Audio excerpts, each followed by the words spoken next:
You've stumbled upon Damn Wicked, and you're listening to The Kiss Record Showdown. Today I'm going to review the 1974 Kiss album, Hotter Than Hell. We gonna get this place hotter than hell.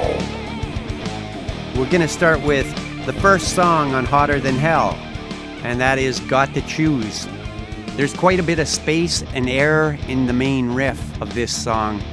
It's what I'd call an old dinosaur riff. It feels kind of archaic, almost like a Black Sabbath riff. The song plods along at a mid-tempo pace. I clocked it in around 110 beats per minute. The live version is actually around 120 beats per minute. So the studio version is a bit slower, quite a bit slower, but I don't have a problem with that dragginess, that slow, sludgy pace. In fact, I think it gives it a little bit of character. I don't mind that at all. I like the live version a lot though, and I like the studio version. I don't know which one I like more, because I think they're both good in different ways. The very first vocal notes are Gene and Paul singing together, with Gene singing the high part. I always love how their voices work together, and they sound really good here. Good vocal melodies and harmonies. The guitar solo is nice and melodic. It's simple, but memorable. The audio production is somewhat industrial sounding on this album. It's a little bit grungy, a little bit dirty, washy kind of sounding. It's not like a glistening, clean, polished sound. I think that raunchy, messy sound has a charm though. But I could understand how it's not everyone's cup of tea. Not everyone really loves the production of this album. But I actually kind of like it in a way nowadays. I don't think I used to love it, but it's got, it sounds heavy, and I like that about this album. Got to Choose is a really good song. It's catchy, memorable, solid tune. So I'm going to give it an 8.5 out of 10. Song 2 on the Hotter Than Hell album, Parasite. Ace Frehley wrote this one, and Gene Simmons sings it. I like Gene's vocal on this one. I like that he always sings with an attitude. There's no bashfulness or timidness in his approach. The song opens with a cool chromatic guitar riff. Then the band kicks in with lots of power and energy. Really good groove to this song. Back in the 1970s, Gene would often create a bass line that runs counter to the rhythm guitars. But in this song, he keeps it really basic and just follows the guitar line throughout the whole song. It makes everything feel heavier. It's like the old dinosaur rock approach. You know, prehistoric, archaic, Neanderthal. It's sort of like Black Sabbath used to do a bit of that. Master of Reality, there's a lot of where the guitar is doing almost what the bass line is doing, sort of doubling each other, and it gives a heaviness to the song. It's a simpler approach, but it tends to make things heavier. Heavy and direct, hit the audience over the head with an in-your-face approach. I think that's the methodology used in this song. It's well arranged, and there's never a dull moment from the beginning right to the end. I give Parasite an 8.25. Third song on Hotter Than Hell, Goin Blind. This was written by Gene and sung by Gene. It's an unusual tune stylistically for Kiss. Kind of a slower tune, and it has a depressing mood to it, which isn't the standard vibe. They typically have a more upbeat and celebratory style, but this song is more like a dark anthem rather than the standard upbeat anthem that I associate Kiss with. I really like that they diverge from their typical style on this one though. It adds another dimension to the album and to the band's catalog. Back in the mid-70s when I first heard this song, I don't think I appreciated it as much as I did later on. My older brother owned the Originals record that included the first 3 Kiss records within the package, It had the debut album, it had Hotter Than Hell, and it had Dressed to Kill in one album. So it was like a compilation, a multi-vinyl compilation album. And at some point in time, my brother, lost track of it or disappeared. We lost it. I don't know what happened, if he gave it away or what happened.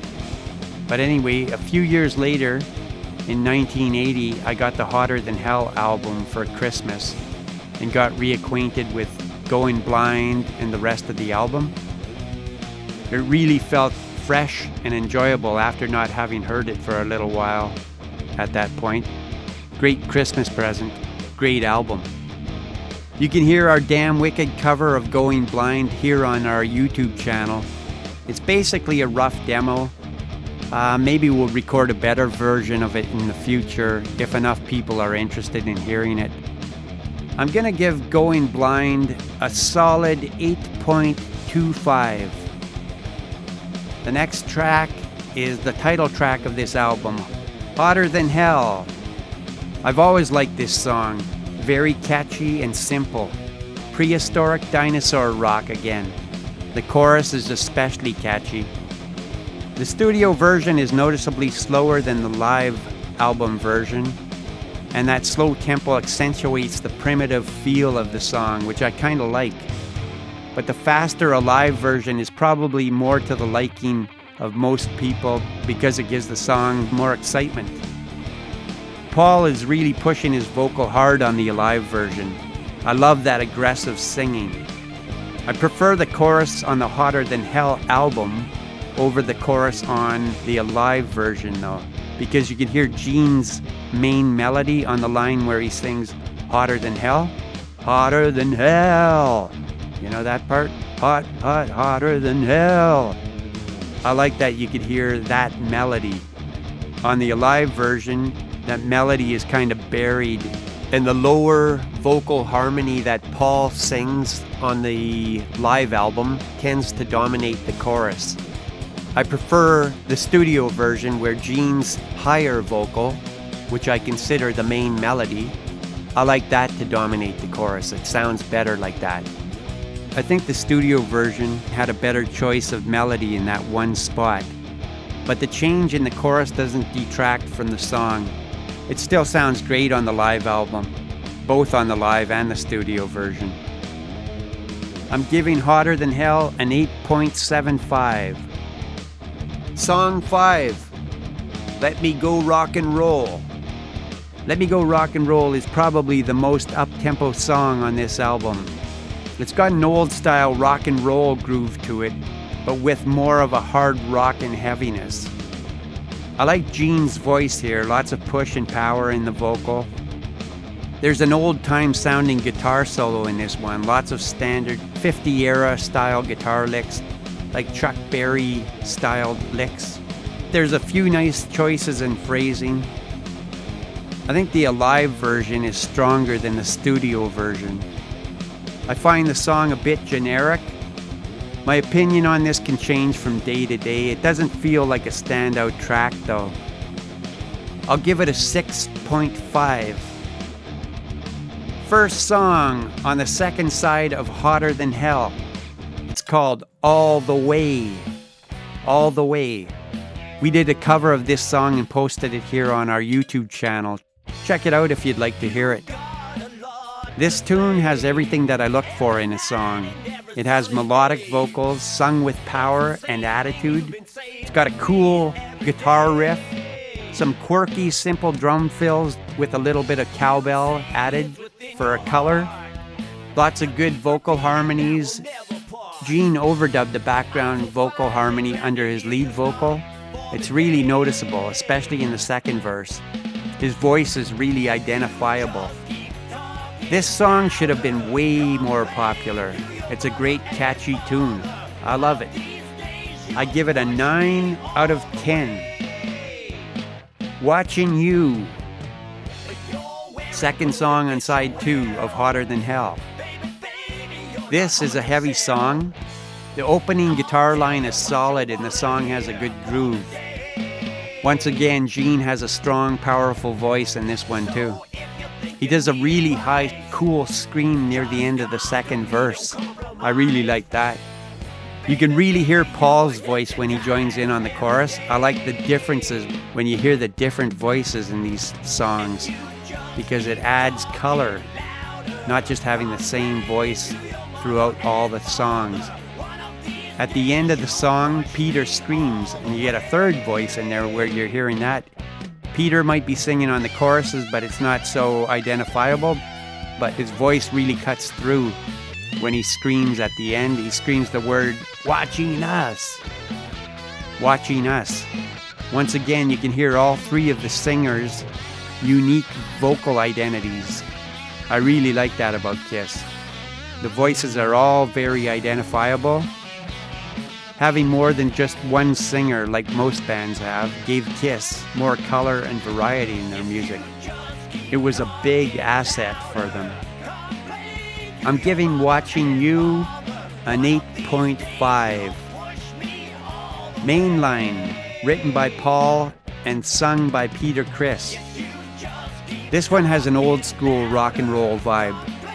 It begins with a nice opening riff that they return to again later in the song and then fade out with that same riff at the end. The solo is simple and catchy. Sound and style of the solo reminds me a bit of Lynyrd Skynyrd, a band that I like a lot. Mainline is pretty good, but I don't think it's as good as many of the other songs on this album. There's a lot better tunes on this album. So I'm going to give this one a 6.5. Coming Home, co-written by Paul Stanley and Ace Frehley. Lots of big hanging chords to start this song. The song comes flying right out of the gate. For me, this song used to get lost in the Kiss catalog and among the other songs on this album. But I rediscovered it in 1980 when I got this album for Christmas that year. I don't think this is a standout track on this album, but I personally like it, and it brings back good memories. This is one of the rare Kiss songs without a guitar solo. There's just a descending riff that happens after the chorus. It's basically a musical interlude, or a bridge you might call it. I think they could have added some lead guitar or maybe a complete solo to add more color and interest to that part of the song, but it's not bad the way it is. I just think it was a lost opportunity to add something to the song. I'm giving Coming Home a 6.5. Final song on Hotter Than Hell is Strange Ways. This is sung by Peter. It's got a prehistoric, heavy, sludgy, heavy metal riff and a slow plodding groove. The song is heavy and it has a darker feel than the typical Kiss song. I like Peter's voice on this one, especially when he hits the higher notes at the end of each verse. Sounds like it's all Gene vocals on the chorus. It's definitely him on the high vocal, and it sounds a lot like him on the lower harmony vocal. I like the rasp that Gene gets in his singing. He doesn't always do it. He does a lot of clear singing, but he'll add a raspiness in his voice, and it sounds cool, and it adds an extra flavor to his voice sometimes. You can hear it on this song, and especially on the very final note that he sings at the end of the song.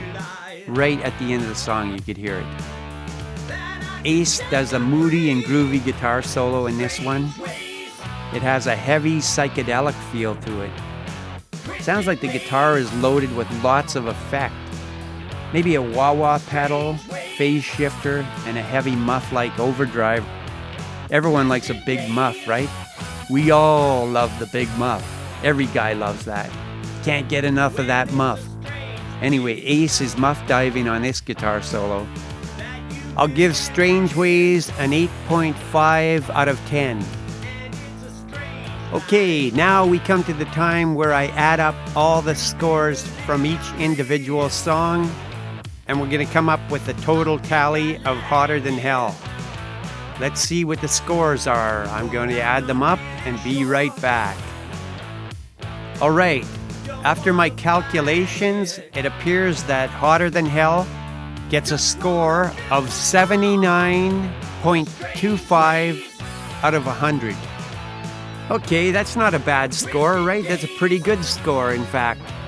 Let us know in the comments what you guys think. Did I rate the album a little bit too harshly? Does it deserve a higher mark? And let us know the songs that you like from this album and the songs that you don't like. Thanks for listening, and we'll see you soon with Dress to Kill. We're going to put Dress to Kill up against Hotter Than Hell. Until then, Subscribe to our YouTube channel, man. and take care. We'll see you soon. Damn Wicked is out.